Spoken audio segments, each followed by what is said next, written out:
Greetings, wanderer, and welcome to the Acropolis, the shining jewel of Athens. My name is Aspasia. Though I am not originally from Athens, I have climbed to the top of its social ladder using my wit and intellect. I've even earned the love of Pericles, one of the most powerful men in the city. The mind truly is a beautiful thing. The Acropolis of Athens is a bastion of art and culture worthy of the gods themselves. Within this citadel, you will find many important sacred buildings, as well as some of the most magnificent art in all of Greece. You are in for a very enlightening visit. When you're done, come find me, and we can discuss the things you have seen. Farewell for now.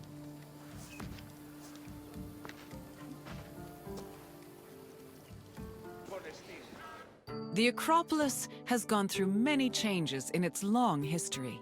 It began as a simple rock, was settled as early as the Neolithic period, and then became a fortress in the Mycenaean period. Stone buildings started appearing in the 7th century BCE. But the famous structures whose ruins remain visible today date mainly from a period of construction in the 5th century BCE. The location of the Acropolis is closely tied with Athens' foundation myth. Supposedly, it was the site where Athena and Poseidon competed for the city's patronage. This connection gave the Acropolis a sacred aura, and it was considered the religious heart of the city.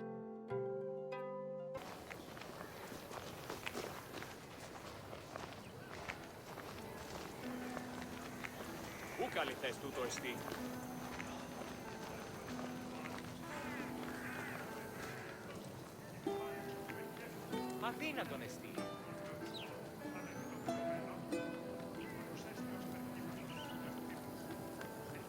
Τι γίνεται?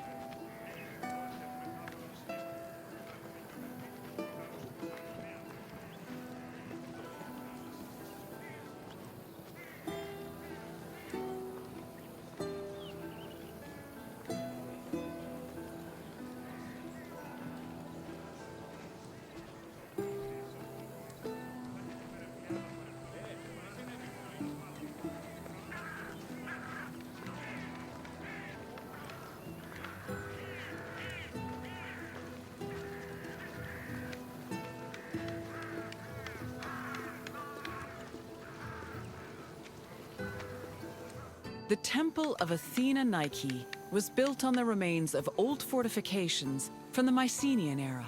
Worship at the temple can be traced back to the 6th century BCE, but the building itself was destroyed during the Greco-Persian Wars a century later. It was rebuilt during the Peloponnesian War. Given that the name Athena Nike roughly means Athena of victory, it was likely constructed in the hopes that Athens would win the war. Unusually, the temple depicts historical scenes of battles against the Persians instead of the more mythologically inclined art of other Greek buildings. The temple's priestess was chosen randomly among the Athenians and received a salary of 50 drachmae annually, along with skins and trophies from sacrificed animals.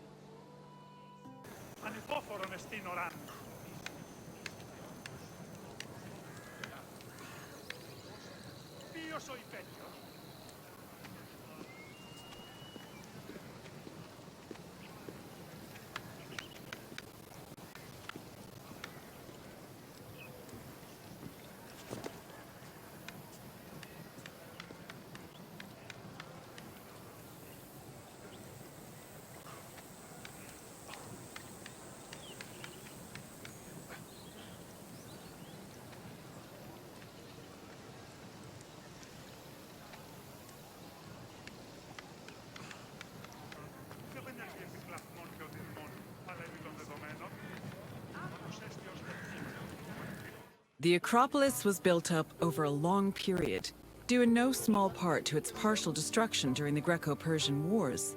It was in the 5th century BCE, though, that the Acropolis received its most significant improvements. This period was an extremely prosperous time for Athens, both financially and culturally. With a booming economy bolstered by trade and the Lavrion silver mines, Pericles, the leader of Athens, financed a huge project to rebuild the citadel. He enlisted the help of renowned artists, like the sculptor Phidias, as well as the architects Iktinos and Callicrates. Together, they erected buildings like the Parthenon and the Propylaea Gateway. Pericles' goal was to make the Acropolis into a glorious monument to the gods and to mortal Athenians.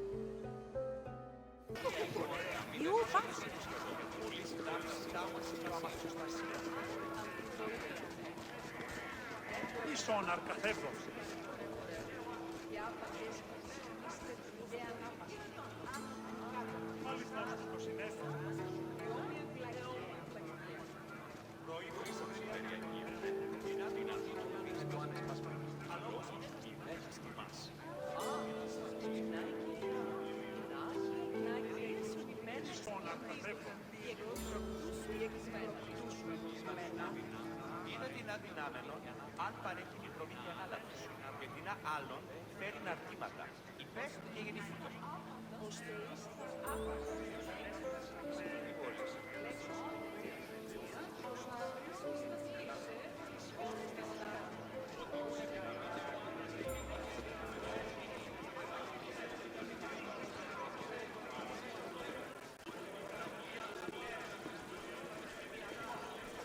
Τι τούτο είναι?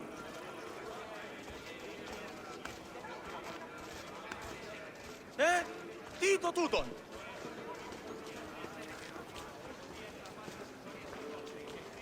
Εις φαντασίαν πλέον.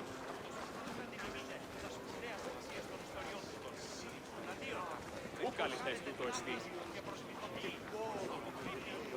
Behind the Propylaea was the giant bronze statue of Athena Promachos, or Athena who fights on the front lines. That name was reflected in the spear and shield the statue held in its hands. It was erected in the mid-5th century BCE by the artist Phidias. According to an inscription, it took 9 years to make and cost almost 500,000 drachmae. At approximately 10 meters tall, the statue was apparently so large that Pausanias claimed its helmet and spear tip could be seen from the sea near Cape Sunion, 60 kilometers away. The ornamentation on the statue's shield was engraved by the metalsmith Mies.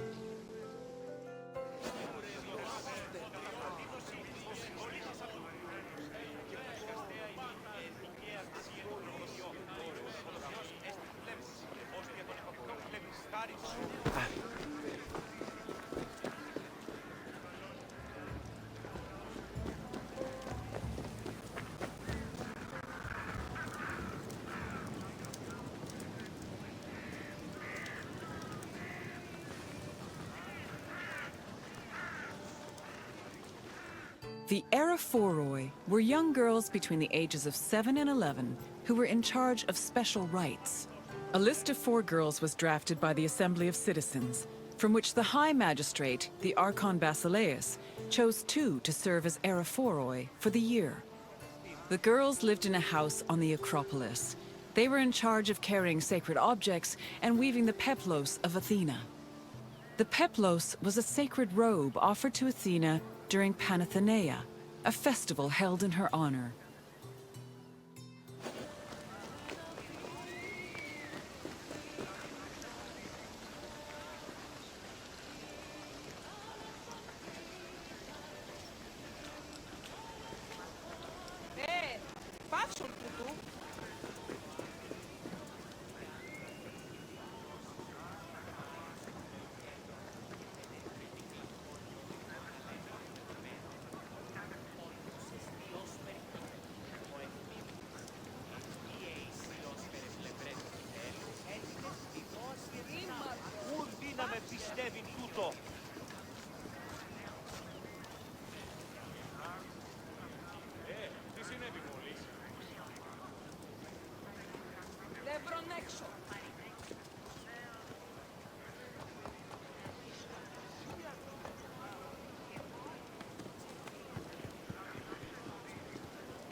The Erechtheion was an atypical temple.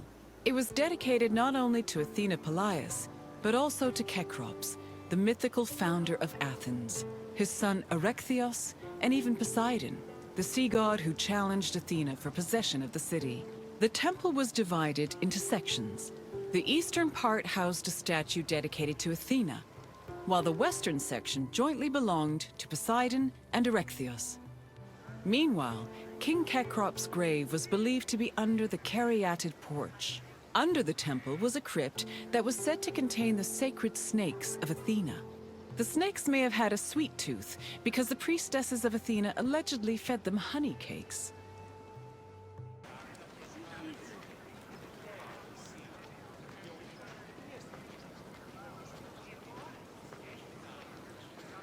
The Parthenon is one of the most well-known buildings in the world and an enduring symbol of ancient Greek civilization. While it is located on the Acropolis, the building is not a traditional temple. It was built by the sculptor Phidias and the architects Callicrates and Ictinus as a great monument to the glory of the city of Athens. That glory is evident in its many carvings. One of the most carved monuments in Greek architecture, the Parthenon's decorations depict several mythological scenes. These include the birth of Athena, her fight against Poseidon for the patronage of Athens, the gods' battle with the giants, and the procession of the great Panathenaea.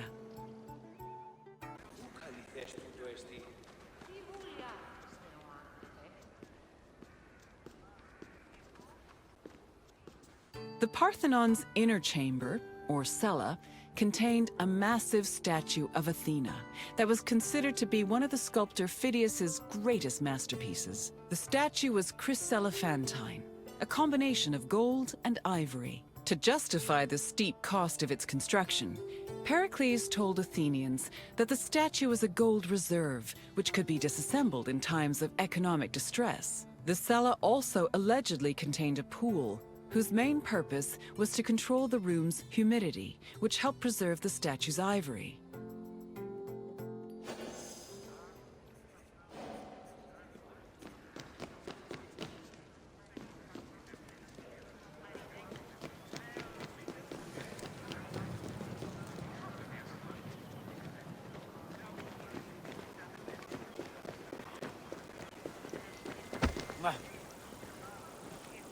Αλόκοτον τα μάλα.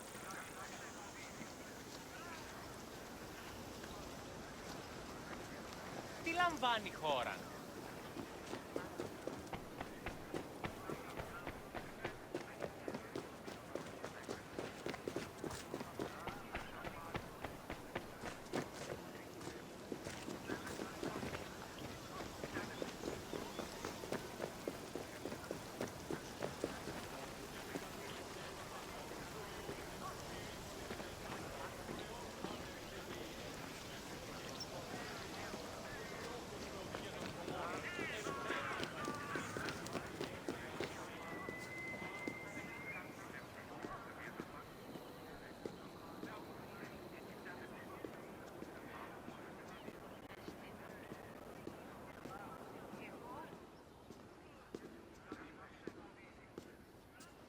Athens' treasury was located in the Parthenon, where it was believed to be protected by Athena herself. The treasury contained objects of great value, acquired from different conquests, as well as a mass of minted silver coins and various offerings to Athena. Pericles also decided to move the entirety of the Delian League's treasure to the Parthenon in 454 BCE. This was a great testament to Athens' power over the rest of Greece. The riches were divided into two parts, the Demosia, which belonged to the city, and the Hiera Cremata, which was dedicated to the goddess and only used for religious purposes.